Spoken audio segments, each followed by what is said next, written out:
Welcome. This video discusses mixed methods and what I refer to as meta designs, which mainly includes meta-analysis and meta-synthesis. But what is mixed methods? Well, mixed methods is the use of qualitative and quantitative methods to investigate. Now, this was commonly used by members of the early Chicago school in the 1920s, particularly focused on what was going on with juveniles. Can we better understand juvenile delinquency and crime? And the last 50 years or so, it's generally been qualitative or quantitative, but a rebirth of mixed methods is happening right now. Why do we do it? Well, it takes advantage of the strengths of each methodological approach. For example, as we've discussed, quantitative data allows us those hard numbers, that ability to analyze numbers and do inferential statistics to try to infer to the general population. Qualitative data, however, allows more depth, more nuance, and combining the two can often lead to a stronger product than just one. This also can be called triangulation. And if you use mixed methods, it allows you to add insights from both approaches that cannot easily be obtained by using only one approach. But if we do it, we want to make sure we evaluate each method. Don't just add a method. It'll add more time. It'll add more work. You want to make sure it's a meaningful add. So when do we use it?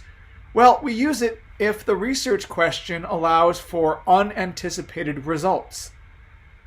If there's going to be something that quantitative data just might not capture, maybe we want to add an interview component afterwards. Maybe there's different research questions, and two different questions might have two different best approaches, one qualitative, one quantitative, and integrating or combining them would allow for a better understanding of what's going on. Now, you only want to do this, of course, if it's feasible. Two methods is potentially twice the time, twice the resources, twice the energy. If you don't have that, you may want to focus on one method. You also want to make sure participants are accessible. If you send out a survey and then you say, hey, would you be interested in also doing an interview? If they all say no, which certainly can happen, you're not going to be able to do the follow-up study with them. You might need a different sample or a different sampling approach. So you want to make sure that you can actually get people to do multiple studies. And then you want to make sure that the researcher is well trained in research methods and multiple methods. If you're trained in surveys and not trained in field studies, you probably don't want to add a field study onto your examination. Now, is this really happening? Does mixed methods research actually occur? Well, I will tell you yes. Yes, it actually does occur. And right now we're going to watch a short video from Alicia Salerno, an advanced graduate student in Canada. And she's going to be discussing a study that she did related to mixed methods to determine what's going on with police experiences of adults with autism spectrum disorder. So we'll turn over to that video now.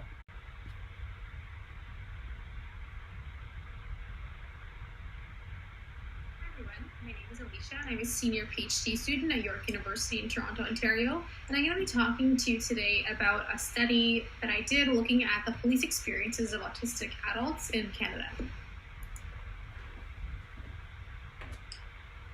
This study had two main objectives. Firstly, to examine and describe the nature of interactions between people with autism and the police. And secondly, to explore how autistic people perceive their police experiences. And this study was really meant to be a springboard looking at how we could move past this to perhaps inform policy and to also create interventions that can be used to improve interactions and improve outcomes with autistic persons and potentially other vulnerable groups as well. So talking a bit about the method for this study, it was pretty unique. We did take a collaborative and community engaged approach, meaning that we actually consulted with the autistic community, so people with autism, advocates, parents in developing the survey, in recruiting participants, and in disseminating the results once the study had wrapped up and once the paper was published. And the recruitment was quite complex, so we were looking for people that had been diagnosed with autism spectrum disorder, and they had to be 18 years or older to participate. In order to find these participants, I had to send quite a few emails, so I probably sent hundreds of emails over the course of a few months. I used social media, I talked to different agencies in order to try and find people to participate in this study. I also designed posters like the one you're seeing now. I purchased a URL, the PRDB project, to facilitate access to the survey in order to find the people that would be appropriate to participate in the study.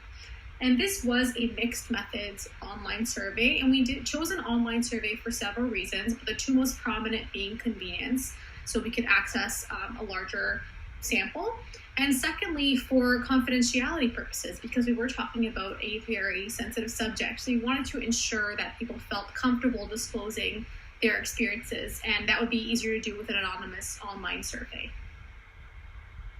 And like I mentioned, it was a mixed method survey, meaning we combined both quantitative, so number-based questions, and qualitative questions. So just to give you a few examples, we looked at how they perceived their police experiences by having them respond to a scale, the police contact experience scale, and we also asked them open-ended questions. So for example, to describe the interaction, describe what happened, asking them, how have interactions with the police influenced your mental health? Have the police been helpful if they found out you had a disability, and how? So we did combine many different types of questions to get as much data as we could, both in terms of frequencies and richness, so we could really understand what the nature of police interactions were with autistic people.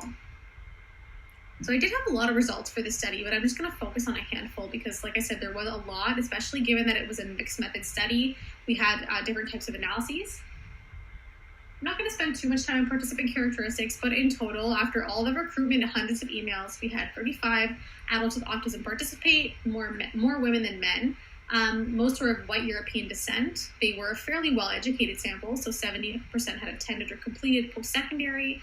Unfortunately, a lot of them were unemployed and living with their family. 80% of them reported at least one lifetime interaction, and over half reported 4 or more, so quite frequent in our sample. And importantly, they didn't have to have police experience to participate.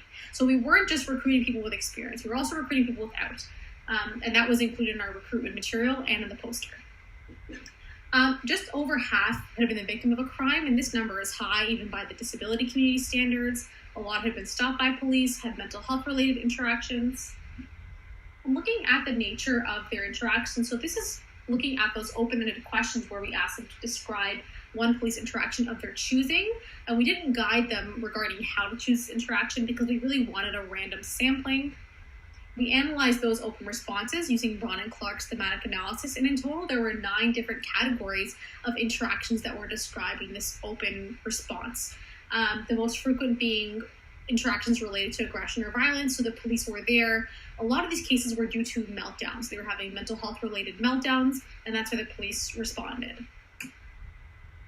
We also asked them to provide details about what happened in these interactions. So for example, regarding use of force, just under half reported they experienced some sort of use of force, most often in the form of restraining or handcuffing.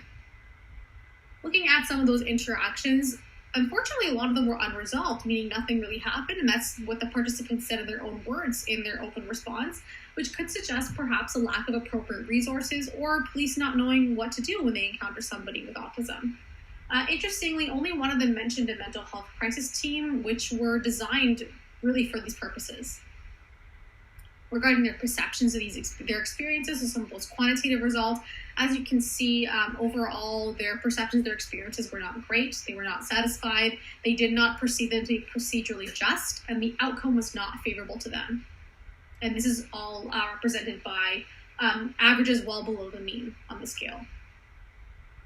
In most cases, police were actually unaware that they were interacting with somebody who was autistic in their in these described interactions, only a third of them tried to disclose their disability, and none of the officers were able to recognize the person's autism on their own, which could suggest that they are hesitant to disclose their autism and that this could potentially influence the quality of their encounter. To end on a positive note, we did ask if police had ever been helpful when they found out they had autism, and they were. So we did find that disclosing disability led to better understanding of their behavior in the subsequent situation, and also improved treatment from officer, which is very encouraging. Okay, that's all I have for you today. If you have any questions, please feel free to email me. And like I said, there's much more detail in the paper. Thank you. So thank you to Alicia for that presentation. Hopefully you found it interesting. Hopefully it opened your eyes to some new ways to understand research as well as the underlying topic, the importance of understanding how do we really interact with individuals different than ourselves or similar to ourselves. We need to do research. That allows us to better understand what's going on. And Alicia notes at the end, if you have questions, you can contact her directly, but this is also the article that was the focus of that presentation. So going forward, there's a couple of different types of mixed methods designs. Now, if you're going to do any of these for your paper, you're only making life harder for yourself, okay? And so I recommend that you do not include these types of designs for your paper because your paper in and of itself is a mixed method design, okay? And so 3 of the methods first here, there's 2 more on the next slide. The first is called convergent parallel design, and that's when quantitative and qualitative methods are implemented at the same time. So for example, if I want to understand drug use in DC, what I might do is go out to DC and do a field study, do some type of observation method where I could look around and see how often are people using illegal substances. That's a qualitative method. And then also, I might go to DC Police and get statistics and analyze those statistics on where exactly are illegal drug charges occurring, where are arrests happening, and that would be more of the quantitative method. I would do both studies simultaneously, one focused on quantitative, one focused on qualitative, same time, convergent. I could also do exploratory sequential designs. And that's when you do the qualitative first and then the quantitative. Okay? So for example, if I want to know, do people in DC who are unhoused get adequate services? Well, maybe I do a qualitative approach and I go around and I ask people that I see, are you getting adequate services? And they say yes or no, and I get more information about what's going on. And then after that, I use that qualitative information to create a survey. And that survey could go to people who are unhoused. Maybe it's a list of questions, yes or no, on a clipboard. And then I can walk around and I can have individuals complete my survey. And it's better to do the qualitative part first in this example because I can better understand the situation that can lead to me writing better questions. So the qualitative comes first, and then the quantitative. That would be an exploratory sequential mixed methods design. Now the opposite is the explanatory. So explanatory, the quantitative method is implemented first, and then the qualitative method.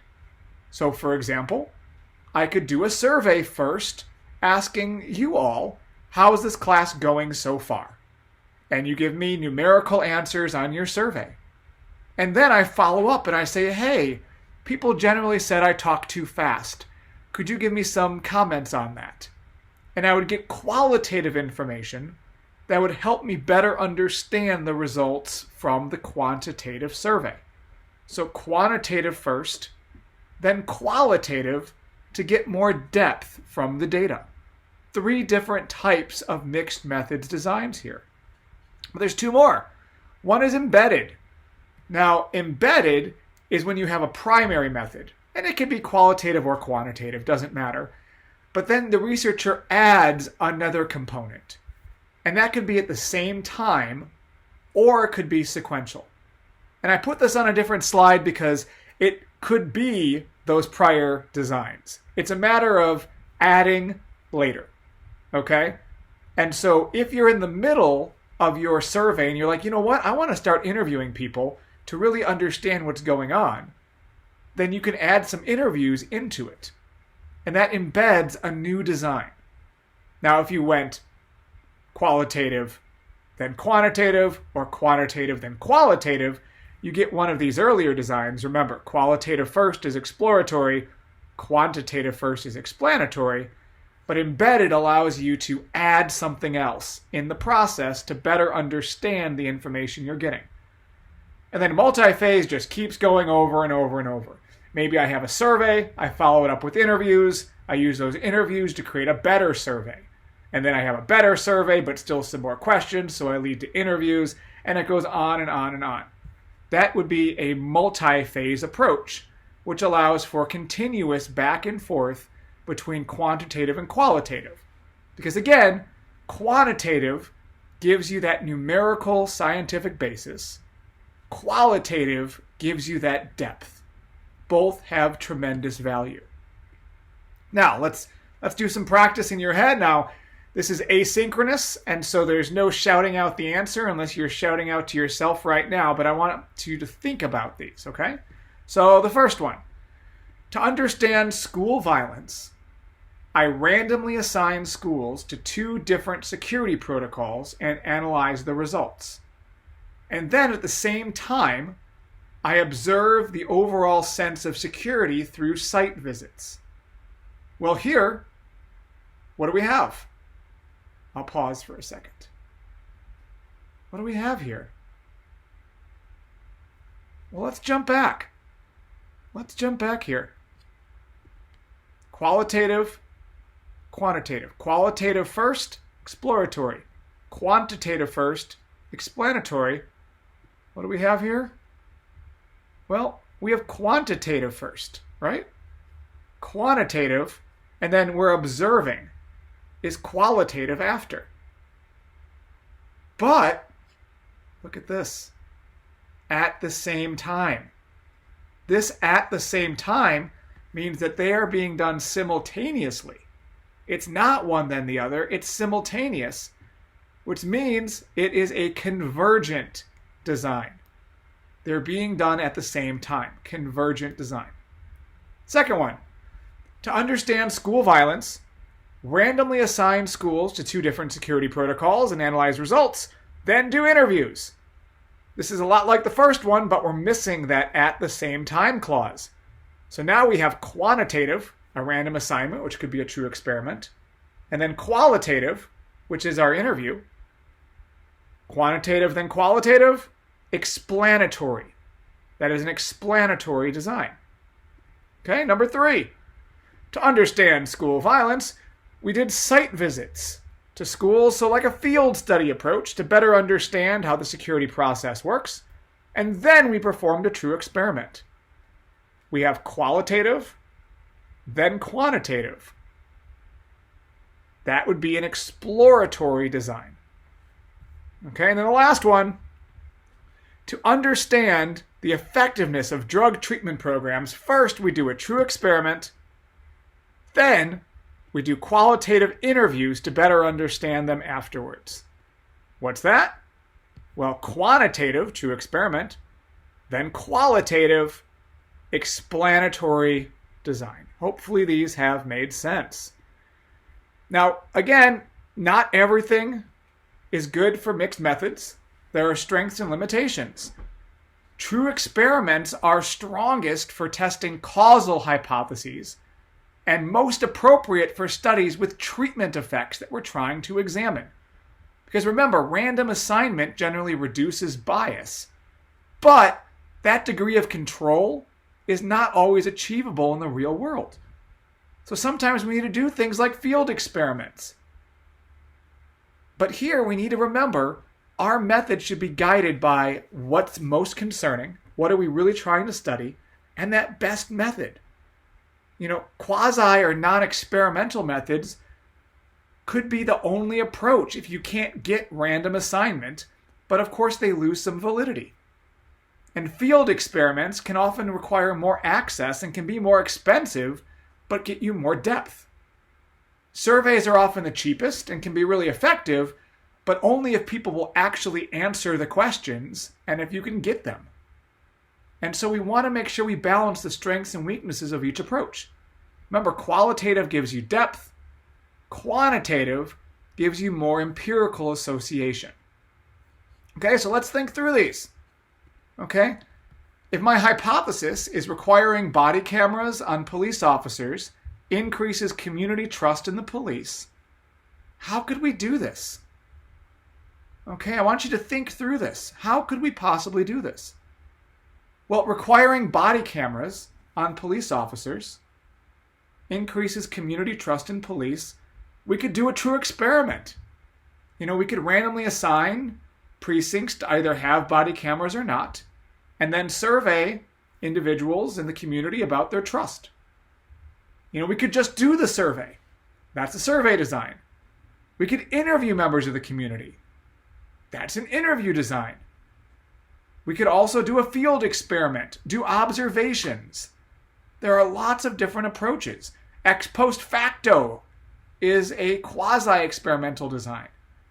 These are all different approaches that we could use. And if we use one that's quantitative and one that's qualitative, it could get us an even richer understanding of what's going on. Another one to think about. So individuals who gain access to re-entry programs have a lower rate of recidivism. Also potential for different types of methods. And I'm not going to go through them right now, but if you have ideas and you want to run them past me, you are welcome to email me and we can discuss back and forth how do we really do mixed methods. But I want you to think, pause the video. Individuals who gain access to re-entry program services have a lower rate of recidivism. What are the many different methods that we could use to better understand this topic? Okay, because mixed methods are important. They add that depth. Okay? Now, I want to turn now to meta-analysis. Now, meta-analysis is a quantitative method for identifying patterns and findings across multiple studies. So previous studies are treated as cases whose features are measured as variables and then analyzed statistically. If we have one study that shows something, sure, that's fine. But if we have 14 studies, some might show the pattern, some might not. The more data we have, the more studies we have, the more likely it is that we can better understand the overall truth of the matter. We can get an understanding of variation across evidence, and multiple studies could lead to enhanced generalizability of the findings. There could be different samples. Some samples might be from urban environments, some might be from rural, some might be from suburban, some from the East Coast, some from the West Coast, some from the Midwest. The more studies we have, the closer we can get to the truth. And so we study the studies. That's the meta-analysis. You don't add new participants. You examine the studies themselves. And we use it when we have a lot of studies. You can't do a meta-analysis if there's only been 2 studies on a topic. You use it when there's a number of studies that answer the same research question with similar quantitative methods and the data is available. If the topics differ wildly, they cannot be combined and analyzed together. If they use wildly different methods, we can't compare them in a meta-analysis. And if there's no data to analyze, we also just can't do it. We need to make sure all of these elements are available. And once we do that, well, we need to determine what exactly are we trying to address. That whittles down all of the studies across scholar.google.com or other sources to figure out what exactly are we looking at. Then we examine the literature to systematically find what are all of the studies that address our very specific topic. We could search all published studies, but often we also want to examine what has not been published. because there's a publication bias towards significant findings. If a drug treatment program works, we might publish those results. If it doesn't work, we may not publish it. But if we only publish the stuff that works, we don't really have an understanding of how things are working in the real world or not. So consider asking people, researchers, have you done research on this topic that hasn't been published? Because that very well might provide additional relevant information. And then we want to determine, well, what exactly do we need from a study to include it? Okay, when we consider that, there's a variety of criteria. Distinguishing features. Was there a particular intervention that is examined across studies? Maybe that's the criteria. Maybe the people. Maybe we're looking at people who were arrested for assault. And then all the studies with people arrested for assault in a recidivism type program would be analyzed. Maybe key variables. Maybe we need to make sure that recidivism after 5 years is examined. Maybe others only say 1 year or only say 10 years. You want those variables to be consistent. And again, you want to make sure that you have similar research methods if you're going to compare them. You can't do a meta-analysis comparing survey data from field study data. You need to make sure the studies match. And then consider cultural or linguistic range. Often we are overly reliant on studies from the US and studies in English. If you are able, can you add studies from other countries and in other foreign languages? That could better understand not only how people act in a particular country, but worldwide. How does something like deterrence theory work? And then time frame. Some studies might be too old. Police methods from the 1950s may not be something you want to include in an analysis of police methods now. So you want to set a time frame, and then you want to consider a variety of publication types.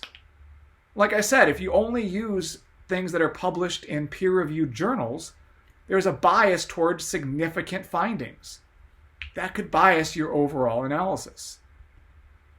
And then when we consider meta-analyses, our strength, we get this increase in generalizability.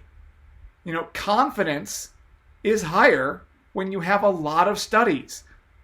Like I said, if one study says that, drinking milk every day cures cancer, well, if you do 50 studies and 49 say actually that's not true, the 49 are more likely to be valid. However, if you only read the one, you could go around and say, hey, this is a peer-reviewed study, and people are going to give you credit because it's a good source. But overall, it's not. So we need to consider a variety of different databases, a variety of different types of publications or sources. And if we do that, we can increase the generalizability and increase the general validity of our research. Weaknesses, though? Well, confidence in the results of a meta-analysis is based on what's included and what's been analyzed. You inherit the methodological weakness of bad studies. And so if a study asks questions incorrectly or has a biased sample, that bleeds into your meta-analysis. So you need to make sure that you're including methodologically valid studies. Otherwise, you might get outliers that could change the overall results. You want to really think through what studies you're going to include. So here's an example. So some researchers had a question. Does training improve the detection of deception? Can you teach police officers and others to detect deception better? Well, in 2014, some researchers examined this, and they did it in a meta-analysis. Now, generally, we know that people have about a 53 to 55% detection accuracy. The average person on the street, really, it's heads or tails, 50% chance, is this person lying or not? But can we get that higher with training? Well, in 2014, almost 10 years ago, they found 30 studies that examined this. 22 were published, 8 unpublished. And remember, we generally want to rely more on published peer-reviewed journals, but for a meta-analysis, we want to also consider those unpublished studies, provided they're methodologically strong, which you have to analyze. Well, what did they find? Well, 2 of those studies, training made the detectors significantly worse. 8 made them worse, but non-significant, so we don't care. 3 made them better, but non-significant, so we don't care. 17 made them significantly better at detecting deception. So overall, the researchers in the meta-analysis found there's overall a small positive effect of training on detection accuracy. Because when you combine all of these 30 studies, it's clear there's generally a small trend towards they work. But again, if you pulled one of the 2 significant negatives, you could come to me and say, Jason, training doesn't work. It actually makes you worse at it. And I would look at the journal and say, oh, wow, that's a peer-reviewed journal. That's great. But that's not the whole picture here. Analysis of 30 studies is stronger than analysis of just 1. Another example, focused on COVID, which we certainly have all experienced in our lives, whether directly or indirectly. There was a study in 2020 regarding ethnicity and clinical outcomes in COVID-19. And very quick study, a lot of data in a short period of time. They analyzed more than 18 million patients across 50 different studies, 26 of them peer-reviewed. The rest were generally still pending because in 2020, as you'd expect, research was still very fresh on COVID. 42 from the US, 8 from the UK, so we got a little bit of an international aspect, though a very Western aspect. And they found across those 50 studies, individuals of Black and Asian ethnicity are at increased risk of COVID-19 infection compared to white individuals, and Asians may be at a higher risk of ITU admission and death. Again, this was not one study. This is the analysis across 50 different studies. 50 studies is more reliable information than one study. We want to examine as much data we have, and we want to make sure that it's consistent, reliable information. Now, we also can talk about a meta-synthesis. And a meta-synthesis is when we combine qualitative information. So it's similar to meta-analysis, but it's qualitative studies. So it requires you to have aggregate findings, maybe not data, it's qualitative, but maybe notes across a variety of studies to get a bunch of people's views of something. Because remember, qualitative studies have inherent subjectivity that is less likely to occur in quantitative designs. Quantitative can still be subjective, but qualitative it's much more likely. And so here you might want to integrate a variety of people's subjective perspectives to, again, more closely arrive at the truth. Because again, if you combine a lot of information, you could have a better understanding of what's happening in the real world. And so we started this video with mixed methods, the quantitative, qualitative. We moved into meta-analysis, which is a very quantitative approach to examining a variety of different studies. And now we talk a little bit about meta-synthesis, which combines the results of qualitative studies. Again, I'm not here to say you always have to do a ton of studies, but the more information we have, the closer we get to the truth.